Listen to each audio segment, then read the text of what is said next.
Hello friend, मैं Rakesh Roshan learn tech to tech channel से। और ये मेरा एमसी एंट्रांस के रीजनिंग और एप्टीट्यूड सेक्शन का नेक्स्ट वीडियो है, जिसमें आज हम लोग फिर से कुछ ऐसे क्वेश्चन देखेंगे जो एमसी एंट्रांस के लिए काफी इंपॉर्टेंट है। तो चलिए स्टार्ट करने से पहले जस्ट मैं आपसे रिक्वेस्ट करता हूं कि अगर अभी तक आपने मेरे चैनल को सब्सक्राइब नहीं कर रखा है तो सब्सक्राइब कर लिया और बगल में जो बेल जरूर क्लिक करें, जिससे मेरे जितने भी वीडियोज हैं उनके नोटिफिकेशन आपको मिलता रहे। तो चलिए स्टार्ट करते हैं।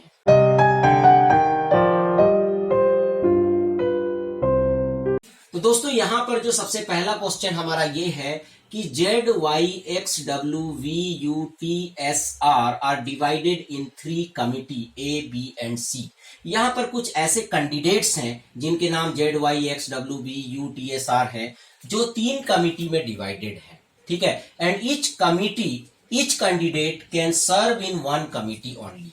इसमें से हर एक कैंडिडेट केवल एक ही कमिटी में सर्व कर सकता है। मतलब अगर वो ए में कर रहा है तो फिर बी और सी में नहीं करेगा, बी में कर रहा है तो ए सी में नहीं करेगा, और अगर सी में कर रहा है तो फिर ए और बी में नहीं हो सकता। मतलब वो एक ही जगह हो सकता है, कहने का सीधा मतलब है। अब यहां पर कुछ पॉइंट्स दिए हुए हैं। Members of A is exactly 1 more than B. मतलब ए के जो मेंबर होंगे वो बी से एग्जैक्टली एक ज्यादा होंगे। तो सबसे पहले मैं यहां क्या करता हूं कि एक सर्कल बना लेता हूं ए के लिए, एक सर्कल बना लेता हूं यहां पर बी के लिए, और एक सर्कल बना लेता हूं सी के लिए। ठीक है, यहां पर अगर बी में n कैंडिडेट होगा, ए में n प्लस 1 कैंडिडेट होगा, क्योंकि यहां पर क्लियरली मेंशन है member of A is exactly 1 more than B. B में जितने होंगे उससे एक ज्यादा ए में होंगे, और इसको ध्यान में रखना है क्योंकि इसी से इन सभी का आंसर आपको पता चलेगा। उसके बाद it is possible that no member in C. यहां पर बोल दिया जा रहा है कि हो सकता है कि सी में कोई भी मेंबर ना हो, ऐसा पॉसिबिलिटी भी है। ठीक है, ठीक है। उसके बाद क्या है, Z Y X not in ए।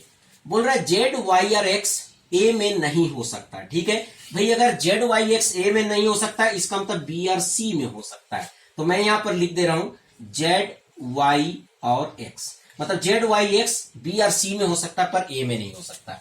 उसके बाद W V U not in B, मतलब डब्ल्यू वी और यू जो है वो बी में नहीं हो सकता। तो चलिए मैं क्या कर देता हूं, इसका मतलब ए और सी में हो सकता है। क्या?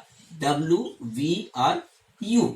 उसके बाद यहां पर मैं कोमा दे देता हूं, T S and R not in C. T S और आर जो है वो कभी भी सी में नहीं हो सकता, तो इसका मतलब वो ए आर बी में हो सकता है। तो यहां पर मैं लिख देता हूं टी एस आर, ये तीनों जो है ए आर बी में हो सकते हैं। तो चलिए अब देखते हैं, यहां पर 3 क्वेश्चन दिए हुए हैं और तीनों का आंसर हम लिखेंगे।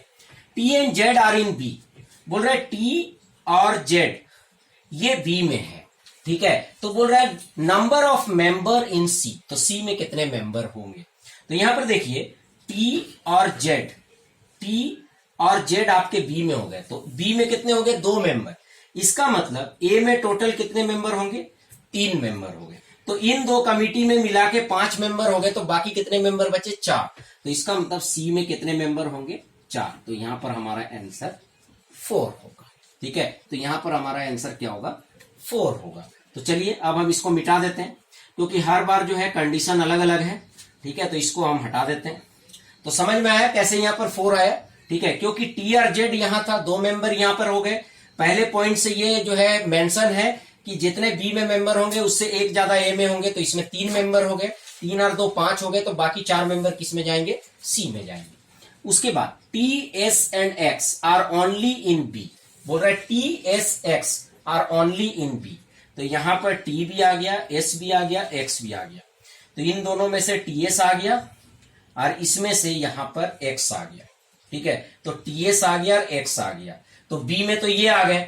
अब ये जो जेड वाई बच गया, इसमें क्या बच गया? जेड वाई बच गया। तो द मेंबर ऑफ सी, तो सी में कौन से मेंबर होंगे? अब यहां पर देखिए इसमें कितने मेंबर हैं? इसमें 3 मेंबर आ चुके हैं।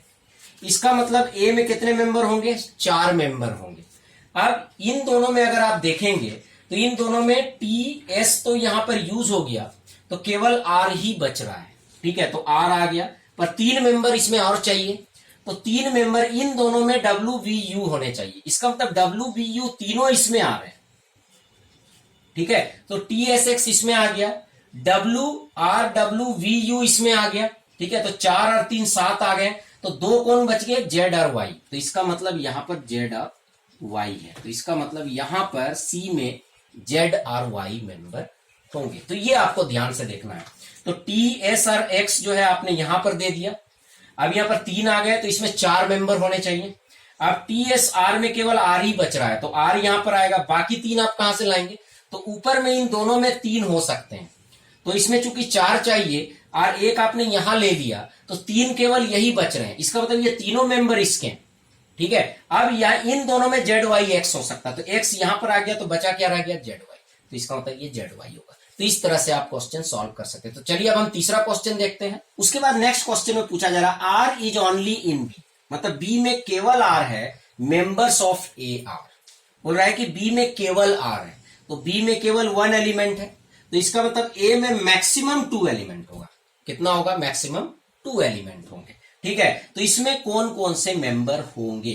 तो यहां पर अगर आर आ गया, यहां पर आप देख रहे हैं आर आ गया, ठीक है। टी एस आर इन दोनों में कॉमन है, तो आर अगर यहां पर आ गया तो इसका मतलब केवल टी एस ही तो बच रहा है यहां पर, टी एस, ठीक है। तो इसका मतलब यहां पर आपका क्या होगा? टी एस, ठीक है।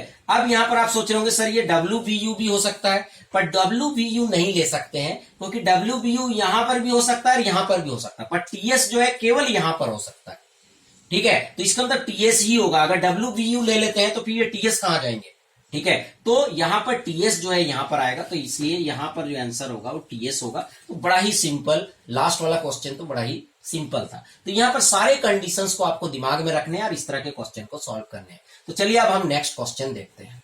तो दोस्तों यहां पर जो दूसरा क्वेश्चन है उसमें लिखा हुआ है A runs 1/2/3 times as fast as B. B से इतना टाइम फास्ट रन करता है ए, तो इसका मतलब ए इक्वल टू क्या हो जाएगा? 1 3 जा 3 और 2 5, 5/3 बी। यहां पर ये इक्वेशन लिखने का मतलब ये है कि बी जितना तेज दौड़ता है उससे 5/3 टाइम्स ए दौड़ता है, ठीक है। बस इतना इसका मतलब है। उसके बाद है if A gives B start of 80 metre, how far must B winning post be so that A and B might reach at the same time. तो बोल रहा है कि जो पोस्ट है उसका डिस्टेंस कितना है जहां से ये दौड़ रहे हैं, ठीक है, उसका डिस्टेंस कितना है अगर ये सेम टाइम में पहुंच रहे हैं। बट ए क्या कर रहा है? बी को स्टार्ट करने के लिए 80 मीटर दे रहा है, ठीक है। मतलब जो है बी 80 मीटर से स्टार्ट कर रहा है। तो यहां पर अगर आप देखें तो ए और बी का रेशियो क्या हो गया? 5/3। ए और बी का रेशियो क्या हो गया? 5/3।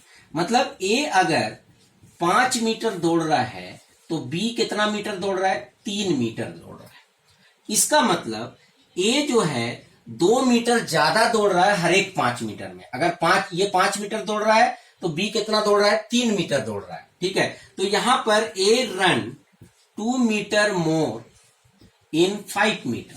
5 मीटर में ये 2 मीटर ज्यादा दौड़ रहा है किससे? बी से। तो A run 2 meter more in 5 meter from B, ठीक है। तो 1 मीटर अगर दौड़ेगा तो क्या होगा?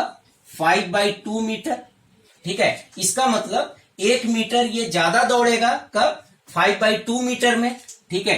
तो 80 मीटर में 5/2 इंटू 80, तो 2 4 40, तो यहां पर 200 मीटर। इसका मतलब आपका जो पोस्ट है वो 200 मीटर का डिस्टेंस में होगा, तभी दोनों के बीच में जो डिफरेंस होगा वो कितने का होगा? 80 मीटर का होगा। तो इस तरीके से जो है आप क्वेश्चन को सॉल्व कर सकते हैं। तो चलिए फ्रेंड, आई होप कि आपको वीडियो पसंद आया होगा। अच्छा लगा तो लाइक करें, शेयर करें, कमेंट करें, और अगर अभी तक आपने मेरे चैनल को सब्सक्राइब नहीं कर रखा है तो सब्सक्राइब कर ले, बगल में जो बेल आइकन जरूर क्लिक करें, जिससे मेरे जितने भी वीडियोज है उनका नोटिफिकेशन आपको मिलता है। Thank you and good bye.